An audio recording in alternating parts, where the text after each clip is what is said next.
Sabe aquela discussão que parece que nunca acaba? De um lado, o Estado, com suas regras, seu poder todo.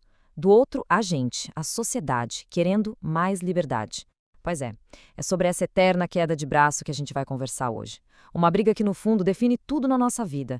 Como a gente vive, o que pode ou não pode fazer e, claro, quem é que dá as cartas no final das contas. Tá, mas vamos direto ao ponto. A pergunta de US$ 1 milhão, que está aí há séculos, é: quem é que manda de verdade? É quem senta na cadeira do presidente? É o povo na rua? Ou será que é o dinheiro? Para a gente conseguir desembolar esse novelo, a primeira coisa é entender. Afinal de contas, o que é esse tal de poder? E o interessante sobre o poder é que ele não é uma coisa, sabe? Não é um objeto que alguém guarda no bolso. Poder é sempre uma relação. Pensa bem, para alguém ter poder, outra pessoa precisa, de alguma forma, obedecer, concordar, ser influenciada. O poder só existe nesse jogo, nessa dança entre quem manda e quem obedece. Isso vale para tudo, da nossa casa ao trabalho, e, claro, é o centro de tudo na política. E aí que entra em cena digamos, o chefão do jogo, o Estado. Tem uma definição do sociólogo Max Weber que é simplesmente genial. Ele diz que o Estado é aquela entidade que, dentro de um território, tem o monopólio do uso da força. E tem que ser um uso legítimo, aceito por nós. Pensa só o Estado pode prender alguém, pode multar, pode obrigar a gente a fazer algo. A polícia, o exército, a justiça, tudo isso é o Estado usando a força. Se qualquer um de nós tentar fazer isso, é crime. Isso dá um poder, assim, gigantesco nas mãos dele. Aí fica a pergunta, né? Por que a gente topa isso? Por que a gente entrega um pedaço da nossa liberdade para uma entidade que pode ser tão esmagadora? Bom, a filosofia política passou séculos quebrando a cabeça com isso e chegou basicamente a duas grandes respostas. E elas são o oposto uma da outra, um verdadeiro cabo de guerra de ideias. De um lado, a gente tem o time do Thomas Hobbes. Para ele, sem um Estado fortão, um leviatã, a vida seria o caos total, uma guerra de todos contra todos. Basicamente, a gente troca um bocado de liberdade para não viver com medo, para ter segurança. Do outro lado, tem o time do John Locke. Ele já dizia: opa, calma aí, a gente já nasce com direitos. A vida, a liberdade, a propriedade. O Estado não é um monstro para botar ordem. Ele é tipo um funcionário contratado para proteger esses direitos que já são nossos. E essa briga, essa tensão entre mais segurança ou mais liberdade, olha, isso define a política até hoje. E essa briga de gigantes da filosofia não ficou só no papel, não. Ela foi para a vida real. Foi ela que moldou os diferentes tipos de Estado que a gente viu aparecer ao longo da história. Cada um deles é como se fosse um momento diferente nesse cabo de guerra. Primeiro veio o Estado liberal. Esse aí é a cara das ideias do Locke. Foi a burguesia que botou pilha nele com um lema bem claro: menos Estado, por favor. A ideia era simples: amarrar as mãos do governo para garantir a liberdade de cada um. Especialmente a liberdade de ganhar dinheiro, de ter suas coisas sem ninguém se metendo.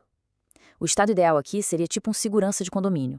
Só tá ali para proteger a propriedade e não dar palpite em mais nada. Só que o que aconteceu?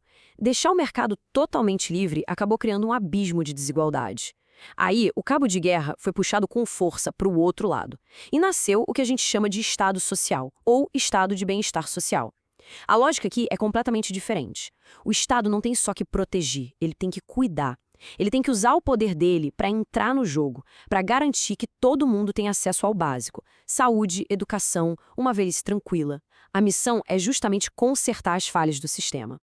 E aqui está o pulo do gato. A diferença é como cada um enxerga a palavra igualdade. Para o Estado liberal, a igualdade é formal. Quer dizer, a lei é a mesma para todo mundo e ponto final. Não importa se a pessoa nasceu em berço de ouro ou não. Já o Estado social olha para a igualdade material. Ele parte do princípio de que, na vida real, as pessoas não largam do mesmo ponto na corrida. Então, o papel do Estado é dar um empurrãozinho, um suporte a mais para quem está largando lá de trás, para que a corrida seja um pouco mais justa para todo mundo. Beleza, então tem esses dois modelos principais. Mas e aí? Quem decide qual deles a gente vai seguir? Como é que a gente equilibra esse prato? De um lado a liberdade de cada um, do outro o bem-estar de todo mundo. A resposta que o mundo moderno encontrou para isso foi a democracia. É claro que hoje, com milhões de pessoas, não dá para fazer como na Grécia Antiga, com todo mundo na praça decidindo tudo. Seria um caos. A solução que a gente achou foi a democracia representativa. Funciona assim: o poder, na teoria, é do povo, mas a gente empresta esse poder para uns representantes que elegemos. A gente vota nos políticos e a esperança é que eles vão lá e tomem as decisões pensando no que é melhor pra gente, tentando equilibrar essa balança. Mas a gente sabe que na prática a história é um pouco mais complicada. Mas, e quando esse equilíbrio vai para o espaço? Toda essa conversa parece muito teórica, muito distante, né? Até a gente olhar para o nosso próprio umbigo.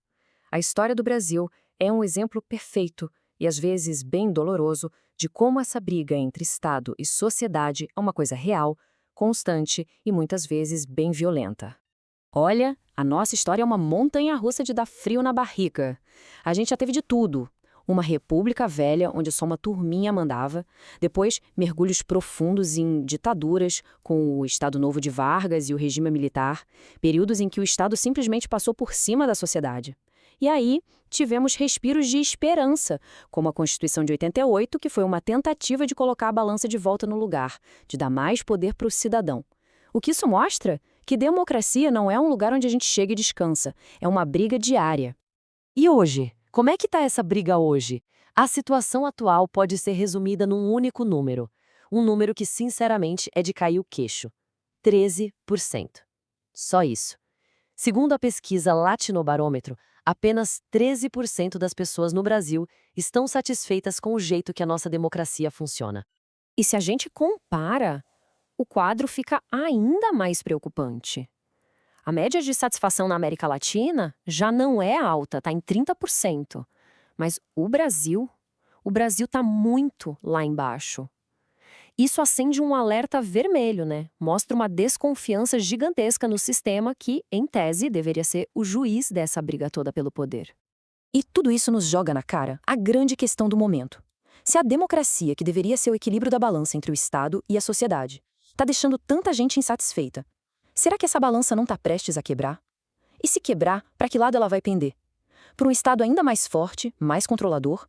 Ou para uma sociedade que vai exigir, na marra, o poder de volta para si? A resposta para essa pergunta, bom, ela vai definir o futuro de todos nós.